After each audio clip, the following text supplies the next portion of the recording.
Hello friends, എല്ലാവർക്കും tense tech ബ്ലോഗിലേക്ക് ഒരിക്കൽ കൂടി സ്വാഗതം. അപ്പോൾ ഭരണഘടനാ ഫോർമേഷനെ കുറിച്ചുള്ള ഫസ്റ്റ് പാർട്ട് നമ്മൾ പറഞ്ഞു കഴിഞ്ഞു. ഇനി പറയുന്നത് പ്രിയാമ്പിളിനെ കുറിച്ചാണ്, ഭരണഘടനയുടെ ആമുഖത്തെ കുറിച്ച്. ഭരണഘടനയുടെ ആമുഖം നമ്മളെല്ലാവരും വായിച്ചിട്ടുണ്ടാവും അല്ലേ? ഇന്ത്യൻ കോൺസ്റ്റിറ്റ്യൂഷൻ എന്താണ് പറയുന്നത്? ഭാരതത്തിലെ ജനങ്ങളായ നാം ഭാരതത്തെ ഒരു പരമാധികാര സ്ഥിതി സമത്വ മതേതര ജനാധിപത്യ റിപ്പബ്ലിക്കായി സംവിധാനം ചെയ്യുവാനും അതിലെ പൗരന്മാർക്കെല്ലാം സാമൂഹ്യവും സാമ്പത്തികവും രാഷ്ട്രീയവുമായ നീതിയും ചിന്തയും ആശയപ്രകടനത്തിനും വിശ്വാസത്തിനും മതനിഷ്ഠയ്ക്കും ആരാധനയ്ക്കുമുള്ള സ്വാതന്ത്ര്യവും പദവിയിലും അവസരത്തിലും സമത്വവും സംപ്രാപ്തമാക്കുവാനും അവർക്കെല്ലാമിടയിൽ വ്യക്തിയുടെ അന്തസ്സും രാഷ്ട്രത്തിൻ്റെ ഐക്യവും അഖണ്ഡതയും ഉറപ്പുവരുത്തിക്കൊണ്ട് സാഹോദര്യം പുലർത്തുവാനും സഗൗരവം തീരുമാനിച്ചിരിക്കയാൽ നമ്മുടെ ഭരണഘടന നിയമസഭയിൽ 1949 നവംബർ 26 ഇതിനാൽ ഈ ഭരണഘടനയെ സ്വീകരിക്കുകയും നിയമമാക്കുകയും നമുക്ക് തന്നെ പ്രദാനം ചെയ്യുകയും ചെയ്യുന്നു എന്നാണ് പറയുന്നത്. The preamble clearly states and proclaims the objectives and goals of the Constitution. ഇനി ഓർക്കേണ്ട ഒരു കാര്യം, 1915 കോൺസ്റ്റിറ്റ്യൂഷൻ അഡോപ്റ്റ് ചെയ്തതിന് ശേഷം ഇന്ത്യൻ പ്രിയാമ്പിൾ ഒരു തവണ അമെൻഡ് ചെയ്തിട്ടുണ്ട്. 1976 42nd അമെൻമെൻറ്റിലാണ് ഇന്ത്യൻ പ്രിയാമ്പിൾ അമെൻഡ് ചെയ്തിട്ടുള്ളത്. എന്നാണ് ഇന്ത്യൻ പ്രിയാമ്പിൾ അമെൻഡ് ചെയ്തിട്ടുള്ളത്? ഇന്ത്യൻ പ്രിയാമ്പിൾ ആകെ ഒരു തവണയെ അമെൻഡ് ചെയ്തിട്ടുള്ളൂ. അതെന്നാണ്? 1976 ത്രൂ 42nd അമെൻമെൻറ്റ്. എന്തൊക്കെയാണ് അമെൻഡ് ചെയ്തത്? ഇന്ത്യയുടെ ആദ്യത്തെ പ്രിയാമ്പിളിലെ തുടക്കത്തിൽ ഭാരതത്തിലെ ജനങ്ങളായ നാം ഭാരതത്തെ ഒരു പരമാധികാര ജനാധിപത്യ റിപ്പബ്ലിക്കായി സംവിധാനം ചെയ്യുവാനും എന്ന് പറഞ്ഞായിരുന്നു തുടങ്ങിയത്. 42nd അമെൻമെൻറ്റിലൂടെ അവിടെ എന്ത് ചേഞ്ച് വരുത്തി? ഭാരതത്തിലെ ജനങ്ങളായ നാം ഭാരതത്തെ ഒരു പരമാധികാര സ്ഥിതി സമത്വ മതേതര റിപ്പബ്ലിക് ജനാധിപത്യ റിപ്പബ്ലിക്കായി സംവിധാനം ചെയ്യുന്നതും എന്നാക്കി മാറ്റി. അവിടെ 2 ടേം ഇൻട്രൊഡ്യൂസ് ചെയ്തു. ഏതാണ്? സ്ഥിതി സമത്വം ആൻഡ് മതേതരം, സോഷ്യലിസ്റ്റ് ആൻഡ് സെക്യുലർ. അങ്ങനെയാണ് ആദ്യത്തെ 2 ടേം. അതായിരുന്നു ആഡ് ചെയ്ത 2 ടേം തുടക്കത്തിൽ. ഏതായിരുന്നു ആ 2 term? Socialist and secular.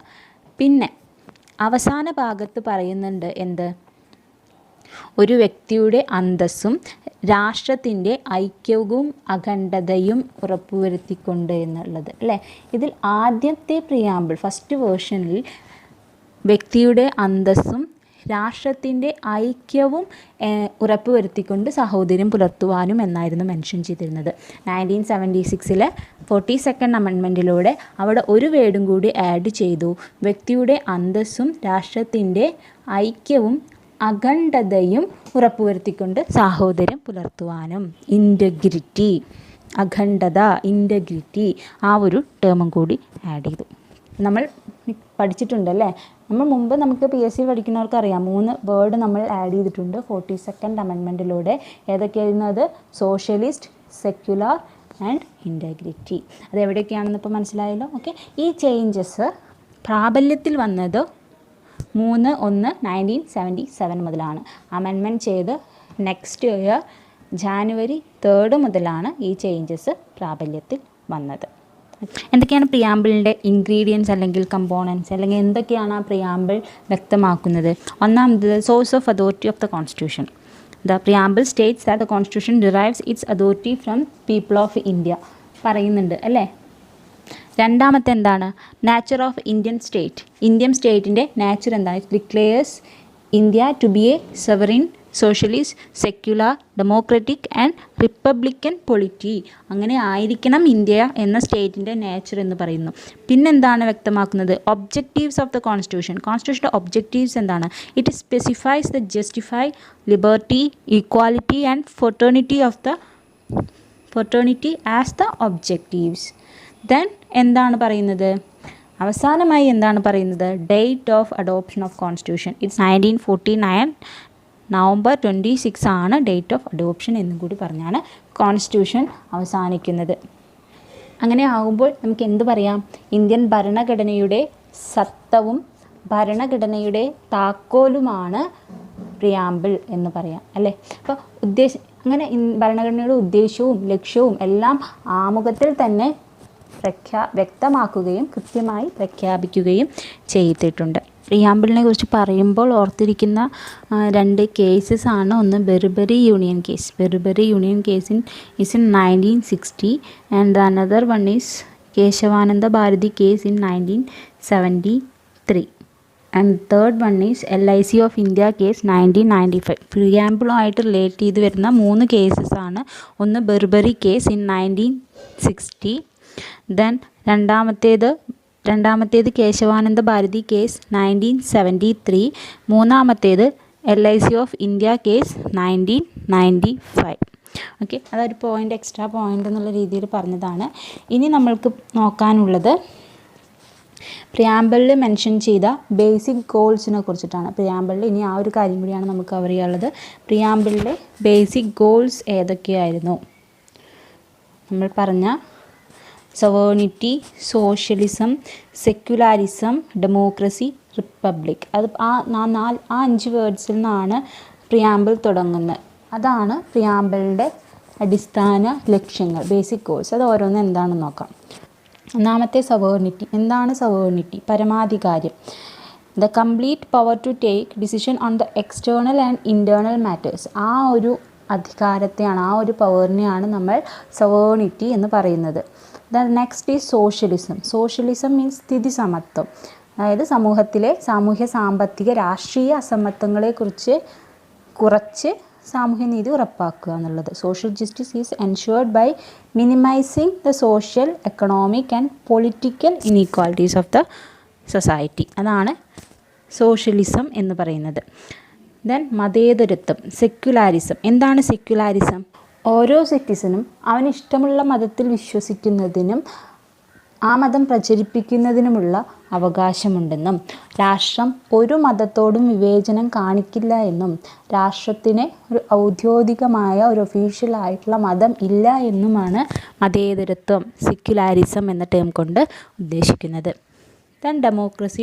Democracy എന്താണെന്ന് നമുക്കറിയാം. The government is run by the representatives elected by the people. The last one is republic. എന്താണ് റിപ്പബ്ലിക് എന്ന് വെച്ചാൽ, ഒരു രാഷ്ട്രത്തിൻ്റെ ഹെഡ് ഓഫ് ദ സ്റ്റേറ്റിനെ ഡിസൈഡ് ചെയ്യുന്നത് ഇലക്ഷനിലൂടെയാണ് എങ്കിൽ ആ രാഷ്ട്രത്തെയാണ് റിപ്പബ്ലിക് എന്ന് പറയുന്നത്. ഇന്ത്യയുടെ രാഷ്ട്രത്തലവനെ ഡിസൈഡ് ചെയ്യുന്നത് ഇലക്ഷനിലൂടെയാണല്ലേ. So India is an republic nation. ഇതാണ് പ്രിയാമ്പിളിൻ്റെ basic goal. Sovereignty, secularism, socialism, democracy and republic. അപ്പോൾ നമ്മൾ രണ്ടാമത്തെ പോയിൻറ്റും പഠിച്ചു കഴിഞ്ഞു, പ്രിയാമ്പിൾ എന്നുള്ളത്. ഇനി മൂന്നാമത്തെ പോയിൻ്റാണ് ഇന്ത്യൻ ഭരണഘടനയുടെ പ്രധാനപ്പെട്ട സവിശേഷതകൾ, the main features of Indian constitution. Indian ഭരണഘടനയുടെ പ്രധാനപ്പെട്ട സവിശേഷതകൾ 8 എണ്ണമാണ്. അവയാണ് parliamentary system, fundamental rights, fundamental duties, directive principles, the rule of law, federal system, written constitution, independent judicial system. Indian കോൺസ്റ്റിറ്റ്യൂഷൻ്റെ മെയിൻ ഫീച്ചേഴ്സ് പറയുന്നതിന് മുമ്പ് ഒരു ചെറിയ ഇൻട്രഡക്ഷൻ. നമുക്കറിയാം Indian constitution is unique in its content and spirit എന്നല്ലേ. നമുക്ക് വേറൊന്നും കൂടെ അറിയാം. 1949 ഒറിജിനലി അഡോപ്റ്റ് ചെയ്ത കോൺസ്റ്റിറ്റ്യൂഷനിൽ നിന്ന് കുറേ ചേഞ്ചസ്, കുറേ അമെൻമെൻറ്റ്സ് വരുത്തിയിട്ട് കുറേ ചേഞ്ചസ് കൊണ്ടുവന്നിട്ടുണ്ട് എന്നുള്ളത് അല്ലേ. ആദ്യകാലത്ത് അവയിൽ പ്രധാനപ്പെട്ട അമെൻമെൻറ്റ്സ് ആയിരുന്നു 7th, 42nd and 44th, 73rd, 74th, 97 തുടങ്ങിയവയൊക്കെ. ഇതിൽ 42nd അമെൻമെൻറ്റിനെ തന്നെ ഒരു മിനി കോൺസ്റ്റിറ്റ്യൂഷൻ എന്നാണ് പറയുന്നത്. 42nd അമെൻമെൻറ്റ് ഏത് വർഷമായിരുന്നു? 1976. അതിനൊരു മിനി കോൺസ്റ്റിറ്റ്യൂഷൻ എന്നാണ് പറയുന്നത്. എന്തുകൊണ്ടാണത്? Due to the important and large number of changes made by in its various part of the constitution. However, in the Keshavananda Bharati case in 1973, the Supreme Court ruled that the constituent power of the Parliament under Article 368 does not enable it to alter the basic structure of the constitution. പാർലമെൻറ്റിനെ amendment കോൺസ്റ്റിറ്റ്യൂഷനിലെ amendment ചെയ്യാമെന്നുള്ള അധികാരം പറയുന്ന ആർട്ടിക്കിളാണ് article 368. അങ്ങനെ ഒരു അധികാരം ഉണ്ടെങ്കിൽ കൂടി കോൺസ്റ്റിറ്റ്യൂഷൻ്റെ ബേസിക് സ്ട്രക്ചറിനെ, ആ ബേസിക് സ്ട്രക്ചറിലാണ് നമ്മൾ ഈ പറഞ്ഞ ഫീച്ചേഴ്സൊക്കെ ഉൾക്കൊള്ളുന്നത്. ആ ബേസിക് സ്ട്രക്ചറിനെ ആൾട്ടർ ചെയ്യുന്ന രീതിയിലുള്ള അമെൻമെൻറ്റ്സ് പാടില്ല എന്നുള്ളത് 1973 കേശവാനന്ദ ഭാരതി കേസിൽ വ്യക്തമാക്കിയിട്ടുണ്ട് സുപ്രീം കോടതി. ഇനി നമുക്ക് ആ ബേസിക് സ്ട്രക്ചർ അല്ലെങ്കിൽ ആ മെയിൻ ഫീച്ചേഴ്സ്, സാലിയൻ ഫീച്ചേഴ്സിനെ കുറിച്ച് നോക്കാം. ഫസ്റ്റ് വൺ എന്തായിരുന്നു? പാർലമെൻ്ററി സിസ്റ്റം അല്ലേ. നമുക്കറിയാം, രാജ്യഭരണത്തിനു വേണ്ടി ജനങ്ങൾ തങ്ങളുടെ റെപ്രസെൻറ്റേറ്റീവ്സിനെ പ്രായപൂർത്തി വോട്ടവകാശം യൂണിവേഴ്സൽ അഡൽട്ട് ഫ്രാഞ്ചൈസിലൂടെ തിരഞ്ഞെടുക്കുന്നു. ഈ തിരഞ്ഞെടുക്കപ്പെട്ടവർ ചേർന്ന് ഒരു ജനപ്രതിനിധി സഭയായി പ്രവർത്തിക്കുന്നു. ഈ ജനപ്രതിനിധി സഭയാണ് പാർലമെൻറ്റ് എന്ന പേരിൽ അറിയപ്പെടുന്നത്. ജനങ്ങൾ തിരഞ്ഞെടുക്കുന്ന പ്രതിനിധി സഭയിലൂടെ ഭരണം നടത്തുന്ന സംവിധാനത്തെയാണ് പാർലമെൻ്ററി ഭരണ സംവിധാനം അല്ലെങ്കിൽ പാർലമെൻ്ററി സിസ്റ്റം എന്ന് പറയുന്നത്. പാർലമെൻ്ററി സിസ്റ്റത്തിൻ്റെ പ്രധാനപ്പെട്ട ചുമതല എന്താണ്? ലോ മേക്കിംഗ് ആണ് അല്ലേ. നമുക്കറിയാം, the constitution of India has adopted for the British parliamentary system of government rather than the American presidential system of government. എന്താണ് അമേരിക്കൻ പ്രസിഡൻഷ്യൽ സിസ്റ്റം ഓഫ് ഗവൺമെൻറ്റും ബ്രിട്ടീഷ് പാർലമെൻ്ററി സിസ്റ്റം ഓഫ് ഗവൺമെൻറ്റും തമ്മിലുള്ള വ്യത്യാസം? ഭരണാധികാരികളുടെ മേൽ ജനങ്ങൾക്കുള്ള അധികാരവും നിയന്ത്രണവും അവർ തിരഞ്ഞെടുക്കുന്ന റെപ്രസെൻറ്റേറ്റീവ്സിലൂടെ ഉറപ്പാക്കുന്നതാണ് പാർലമെൻ്ററി ഭരണ സംവിധാനം. ഇതിൽ നിന്ന് വ്യത്യസ്തമായിട്ട് ജനങ്ങൾ നേരിട്ട് ഭരണത്തലവനെ തിരഞ്ഞെടുക്കുന്ന സംവിധാനമാണ് പ്രസിഡൻഷ്യൽ സമ്പ്രദായം. ഈ പ്രസിഡൻഷ്യൽ സമ്പ്രദായം ഇവിടെ അമേരിക്കൻ ഐക്യനാടുകളിലും ഫ്രാൻസ് തുടങ്ങിയ രാജ്യങ്ങളിലൊക്കെ ഉണ്ട്. അപ്പോൾ അവിടെ ജനങ്ങൾ നേരിട്ടാണ് ഭരണത്തലവനെ തിരഞ്ഞെടുക്കുന്നത്. എന്നാൽ പാർലമെൻ്ററി സംവിധാന പ്രകാരം ജനങ്ങൾ റെപ്രസെൻറ്റേറ്റീവ്സിനെ തിരഞ്ഞെടുക്കുകയും ആ റെപ്രസെൻറ്റേറ്റീവ്സ് ഹെഡ് ഓഫ് ദി സ്റ്റേറ്റിനെ തിരഞ്ഞെടുക്കുകയാണ് ചെയ്യുന്നത് അല്ലേ. The parliamentary system is based on the principle of cooperation and coordination between the legislative and executive organs, while the presidential system is based on the doctrine of separation of powers between the two organs, executive and legislative. അങ്ങനെ parliamentary system അറിയപ്പെടുന്ന മറ്റൊരു പേരാണ് Westminster model of government എന്നുള്ളത്. Westminster model of government എന്നുള്ളത് parliamentary system അറിയപ്പെടുന്ന മറ്റൊരു പേരാണ്. Responsible government, cabinet government എന്നൊക്കെ അറിയപ്പെടുന്നുണ്ട്. നമുക്കറിയാം, the constitution establish the parliamentary system not only in central but also in states. നമുക്ക് സംസ്ഥാനങ്ങളിലും തിരഞ്ഞെടുക്കപ്പെട്ട ഒരു പ്രതിനിധി സഭയുണ്ട് അല്ലേ. അവിടെ ഒരു ഹെഡ് ഓഫ് ദ സ്റ്റേറ്റ് ഉണ്ട്. ഈ പാർലമെൻറ്റിൽ ഭൂരിപക്ഷം നഷ്ടമായ പ്രധാനമന്ത്രിക്കും മറ്റു മന്ത്രിമാർക്കും തുടരാനാവില്ല എന്നുള്ളതുപോലെ സ്റ്റേറ്റ് ലെജിസ്ലേറ്റീവ് അസംബ്ലിയിലും ഭൂരിപക്ഷം നഷ്ടമായാൽ മുഖ്യമന്ത്രിക്കും മറ്റു മന്ത്രിമാർക്കും തുടരാനാവില്ലല്ലോ അല്ലേ. സെയിം സംഭവം. That means the representative are responsible to the people എന്ന് കാണിക്കുന്നതാണ് പാർലമെൻ്ററി സിസ്റ്റത്തിൻ്റെ ഒരു advantage than the presidential system. Okay, ഇനി നമുക്ക് the features of parliamentary government in India എന്തൊക്കെയാണെന്ന് നോക്കാം. നമുക്ക് പോയിൻറ്റ്സ് ആയിട്ട് പറയുകയാണെങ്കിൽ, the presence of nominal and real executives. Nominal executive ആരാണ്? പ്രസിഡൻറ്റ്. റിയൽ എക്സിക്യൂട്ടീവ് ആരാണ്? The prime minister. Then the majority party rule നമുക്കറിയാം. Collective responsibility of the executive to the legislature. The membership of ministers in the legislature. Dissolution of the lower house, അതായത് Lok Sabha or assembly. ഇതൊക്കെയാണ് parliamentary ഗവൺമെൻറ്റിൻ്റെ main features എന്ന് പറയുന്നത്. നമുക്കറിയാം, Indian parliamentary system is largely based on the British pattern even though there are some fundamental difference between these two. എന്തൊക്കെയാണത്? For example ആയിട്ട്, the Indian parliament is not a sovereign body like British parliament. Further, the Indian state has an elected head. That is, Indian states also an elected republic ആണ്, while the British state has a hereditary head, monarchy ആണ് British സ്റ്റേറ്റിൽ നടക്കുന്നത്. India ആയാലും Britain ആയാലും prime മിനിസ്റ്ററിനെ വളരെ important ഉണ്ട്. അതുകൊണ്ട് തന്നെ ആ ഒരു സംവിധാനത്തെ പ്രൈം മിനിസ്റ്റീരിയൽ ഗവൺമെൻറ് എന്നും അറിയപ്പെടുന്നുണ്ട്. അപ്പോൾ ഇത്രയാണ് പാർലമെൻ്ററി സിസ്റ്റത്തെക്കുറിച്ച് പറയാനുള്ളത്. Then the fundamental rights. Fundamental rights എന്ന് പറഞ്ഞാൽ എന്താണ്? മൗലിക അവകാശങ്ങൾ. ജനാധിപത്യത്തിൻ്റെ വിജയത്തിനും പൗരന്മാരുടെ സമ്പൂർണ്ണമായ വികാസത്തിനും വേണ്ടി ഇന്ത്യൻ ഭരണഘടന ഉറപ്പു നൽകുന്ന അവകാശങ്ങളാണ് ഈ ഫണ്ടമെൻ്റൽ റൈറ്റ്സ് അല്ലെങ്കിൽ മൗലിക അവകാശങ്ങൾ. ഫണ്ടമെൻ്റൽ റൈറ്റ്സ് സിറ്റിസൺ ഉറപ്പാക്കുന്നു എന്നുള്ളത് ഒരു ഗവൺമെൻറ്റിൻ്റെ റെസ്പോൺസിബിലിറ്റിയാണ്. ഇപ്പോൾ ഇൻ കേസ് ഫണ്ടമെൻ്റൽ റൈറ്റ്സ് ലംഘിക്കപ്പെടുകയാണെങ്കിൽ the citizen have the right to approach either high court or supreme court for the justice. ഇത്തരം സന്ദർഭങ്ങളിൽ കോടതിക്ക് പൗരൻ്റെ അവകാശ സംരക്ഷണത്തിനായിട്ട് ഉത്തരവുകൾ പുറപ്പെടുവിക്കാനുള്ള അവകാശവും ഭരണഘടന നൽകുന്നുണ്ട്. അത്തരത്തിൽ സുപ്രീം കോടതിന് ഇഷ്യൂ ചെയ്യാൻ പറ്റുന്ന റിട്ടുകളാണ് habeas corpus, mandamus, prohibition, certiorari, quo warranto തുടങ്ങിയവ. എന്തൊക്കെയാണ്? Habeas corpus, mandamus, prohibition, certiorari, quo warranto തുടങ്ങിയവ.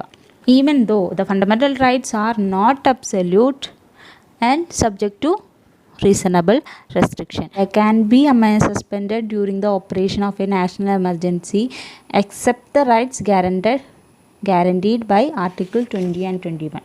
എന്തൊക്കെയാണ് ഈ പ്രധാനപ്പെട്ട fundamental rights? Right to equality, right to freedom, right against exploitation, right to freedom of religion, cultural and educational rights, right to constitutional remedies. ഇതൊക്കെയാണ് പ്രധാനപ്പെട്ട ഇതൊക്കെയാണ് fundamental rights. Fundamental rights പ്രതിപാദിച്ചിരിക്കുന്നത് part 3 of the കോൺസ്റ്റിറ്റ്യൂഷനാണ്. 6 fundamental rights ആണ് Indian സിറ്റിസന് constitution guarantee ചെയ്യുന്നത്. That is from article 14 to article 32. Right to equality പറയുന്ന article 14 to 18 ആണ്. ദെൻ റൈറ്റ് ടു ഫ്രീഡം പറയുന്നത് ആർട്ടിക്കിൾ 19 ടു 22 ആണ്. The right against exploitation is in 23 and 24. Article 23 and 24. The right to freedom of religion from Article 25 to 28. Then cultural and educational right is from 29 and 30. Then right to constitutional remedies from is in Article 32. Okay.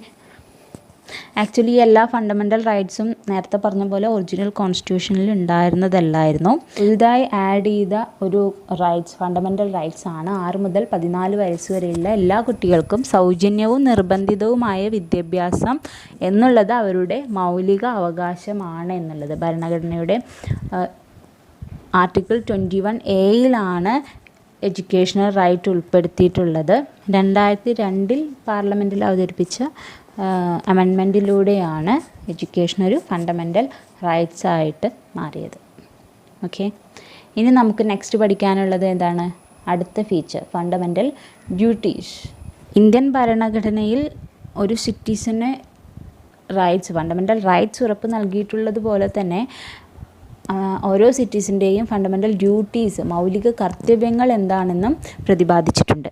Actually ഈ original കോൺസ്റ്റിറ്റ്യൂഷനിലെ fundamental duties of the citizen എന്നുള്ളൊരു part ഉണ്ടായിരുന്നില്ല. These were added during the operation of internal emergency by the 42nd constitutional act of 1976 on the recommendation of Swaran Singh committee. Original കോൺസ്റ്റിറ്റ്യൂഷനിൽ fundamental duties എന്നൊരു part ഉണ്ടായിരുന്നില്ല.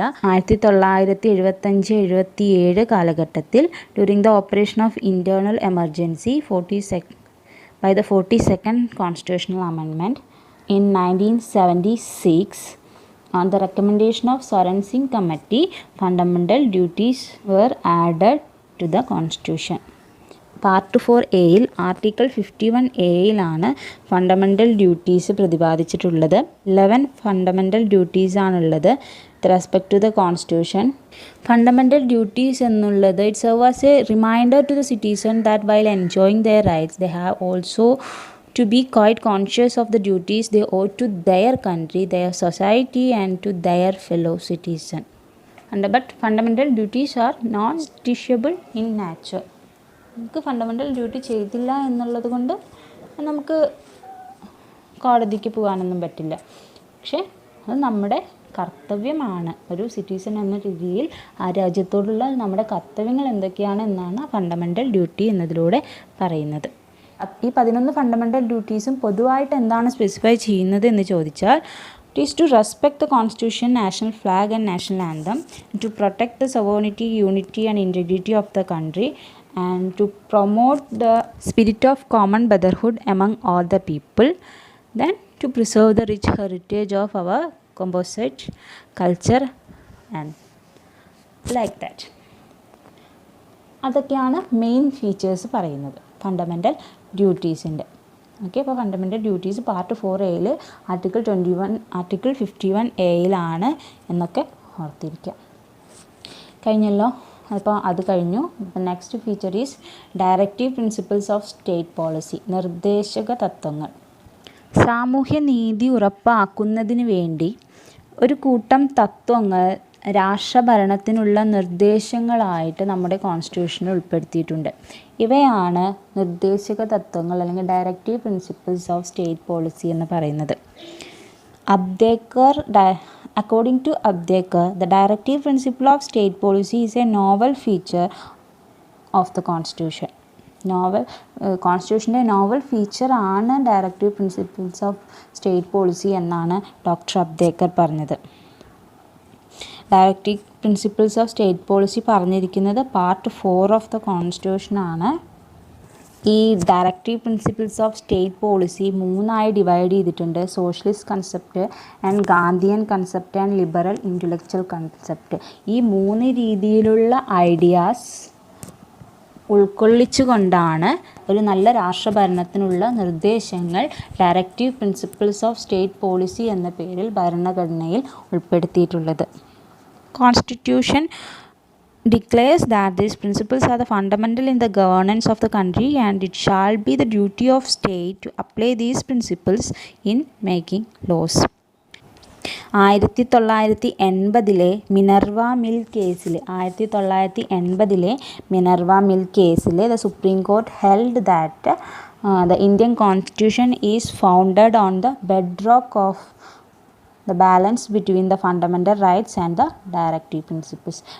Minerva mill case in 1980 supreme court പറഞ്ഞത് the Indian Constitution is founded on the bedrock of the balance between fundamental rights and the directive principles. ടെക്സ്റ്റിൽ ഒരു 4 നിർദ്ദേശക തത്വങ്ങളെക്കുറിച്ച് പറഞ്ഞിട്ടുണ്ട്. എന്തൊക്കെയാണത്?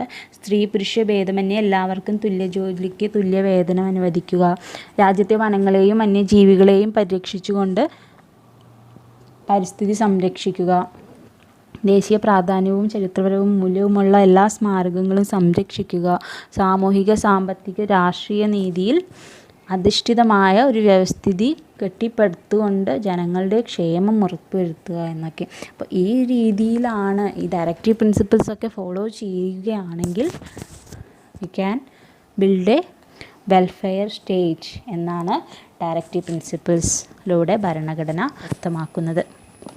Next is rule of law. എന്താണ് rule of law? നിയമവാഴ്ച എന്നതുകൊണ്ട് എന്താണ് ഉദ്ദേശിക്കുന്നത്?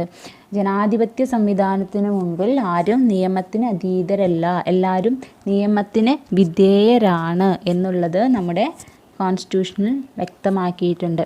അപ്പോൾ the rule of law was developed in its civilized and modern form based on the British Constitution. Rule of law എന്നത് നമ്മൾ എടുത്തത് എവിടെ നിന്നാണ്? ബ്രിട്ടീഷ് കോൺസ്റ്റിറ്റ്യൂഷൻ നിന്നാണ് നമ്മൾ റൂൾ ഓഫ് ലോ എന്ന കൺസെപ്റ്റ് ബോറോ ചെയ്തത്. The next is federal system, സംയുക്ത ഭരണവ്യവസ്ഥ. എന്താണ് ഫെഡറൽ സിസ്റ്റം എന്ന് വെച്ചാൽ? നമ്മുടെ ഇന്ത്യയിലെ കേന്ദ്ര ഗവൺമെൻറ്റിനും സംസ്ഥാന പ്രാദേശിക ഗവൺമെൻറ്റുകൾക്കും എല്ലാം അധികാരം പങ്കിട്ട് നൽകുന്ന ഒരു ഭരണരീതിയാണ് നിലവിലുള്ളത്, അല്ലേ? ഇപ്പോൾ സെൻട്രലിന് സ്റ്റേറ്റ്സുകളുടെ മേൽ ഒരധികാരമുണ്ട്. ആൻഡ് ഓൾസോ ഓരോ സ്റ്റേറ്റുകൾക്കും അവരുടേതായ ഇൻറ്റേർണൽ പവറുമുണ്ട്, അല്ലേ? ഇതിനെയാണ് ഒരു സംയുക്ത ഭരണ വ്യവസ്ഥ അല്ലെങ്കിൽ ഫെഡറൽ സിസ്റ്റം എന്ന് പറയുന്നത്. അപ്പോൾ ഈ ഫെഡറൽ സിസ്റ്റം അല്ല എങ്കിൽ ആലോചിക്കുക, എല്ലാ അധികാരങ്ങളും കേന്ദ്ര ഗവൺമെൻറ്റിൽ മാത്രം നിലനിൽക്കുകയാണെങ്കിൽ അതിനെയാണ് നമ്മൾ യൂണിറ്ററി ബേസ് എന്ന് പറയുന്നത് അല്ലെങ്കിൽ യൂണിറ്ററി സിസ്റ്റം എന്ന് പറയുന്നത്. പക്ഷേ ഇന്ത്യ എന്നുള്ളത് വളരെ ഡൈവേഴ്സിറ്റി നിറഞ്ഞൊരു രാജ്യമാണ് അല്ലേ. സോ ഈ ഒരു ഡൈവേഴ്സിറ്റിയെ ഉൾക്കൊണ്ടുകൊണ്ട് രാജ്യത്തെ ഒന്നിച്ചു നിർത്തണമെങ്കിൽ ഇത്തരത്തിലുള്ള ഒരു ഫെഡറൽ സിസ്റ്റം ആവശ്യമാണ്. രാജ്യത്തെ എല്ലാ സ്ഥലത്തുള്ള കൾച്ചറും അവിടുത്തെ കമ്മ്യൂണിക്കേഷൻ എല്ലാം ഡിഫറെൻ്റ് ആണ് അല്ലേ. സോ എല്ലാം കൂടി ഒരുമിച്ച് ഒരു യൂണിറ്റി ആയിട്ട് കൊണ്ടുപോകണമെങ്കിൽ ഓരോ സ്റ്റേറ്റ്സിനും അവരുടെ ഇൻറ്റേർണൽ പവർ ഉണ്ടായിരിക്കണം. ആൻഡ് ഓൾസോ ഇവരെ എല്ലാം കൺട്രോൾ ചെയ്ത് നിർത്താനുള്ള ഒരു പവർ സെൻട്രലിനും ഉണ്ടായിരിക്കണം. അതിനെയാണ് ഫെഡറൽ സിസ്റ്റം എന്ന് പറയുന്നത്. നമ്മുടെ ഇന്ത്യ എന്ന് പറയുന്നത് federal system with a unitary base ആണ്. The Constitution of India establishes a federal system of government and it contains all the usual features of a federation, like what?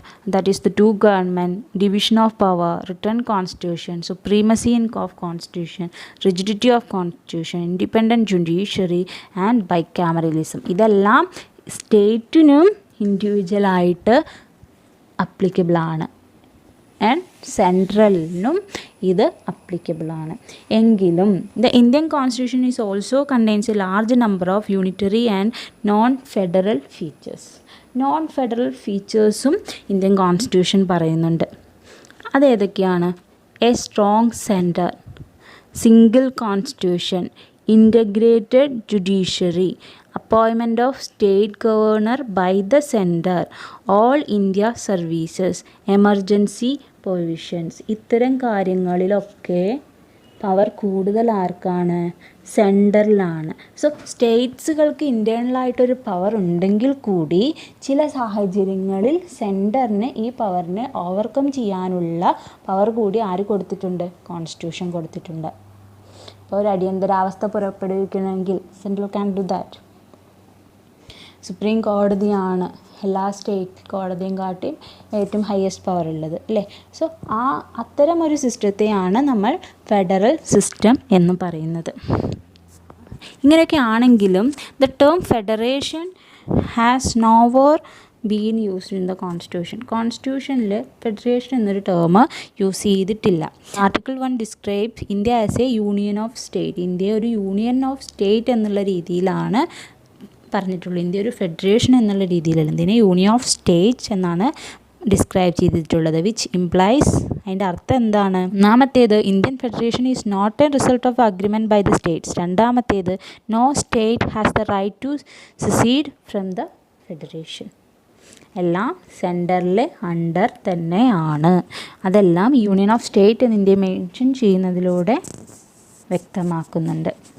അതുകൊണ്ട് തന്നെയാണ് the Indian Constitution has been variously described as federal in form but unitary in spirit എന്ന് പറയുന്നത് and quasi federal എന്ന് പറയുന്നത്. അതുകൊണ്ട് തന്നെയാണ് Indian കോൺസ്റ്റിറ്റ്യൂഷനെ federal in form but unitary in spirit എന്ന് പറയുന്നത്. The next feature is the written constitution. Constitutions are classified into two.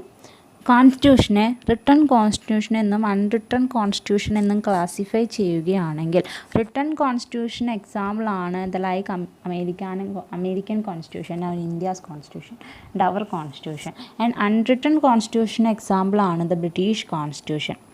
ഈ അൺറിട്ടൺ കോൺസ്റ്റിറ്റ്യൂഷൻ എന്ന് വെച്ചാൽ പുസ്തക രൂപത്തിൽ തയ്യാറാക്കപ്പെടാത്ത ഒരു രേഖ എന്നേ അർത്ഥമുള്ളൂ. ഇത്തരം ഭരണഘടനകളിൽ ഭരണഘടനാപരമായിട്ടുള്ള നിയമങ്ങളും ചട്ടങ്ങൾ ഒക്കെ രാജശാസനങ്ങളായിട്ടും കോടതി വിധികൾ, ആചാരങ്ങൾ, കീഴ്വഴക്കങ്ങൾ എന്നീ രൂപങ്ങളിലാണ് നിലകൊള്ളുന്നു എന്നേ ഉള്ളൂ. അല്ലാതെ ഇത് അൺറിട്ടൺ ആണ് എന്നല്ല അർത്ഥം. അൺറിട്ടൺ എന്ന് വെച്ചാൽ ഒരു പുസ്തക രൂപത്തിൽ തയ്യാറാക്കപ്പെടാത്തതാണ്. അതിലെ നിയമങ്ങളും ചട്ടങ്ങളും എല്ലാം രാജശാസനങ്ങളായിട്ടോ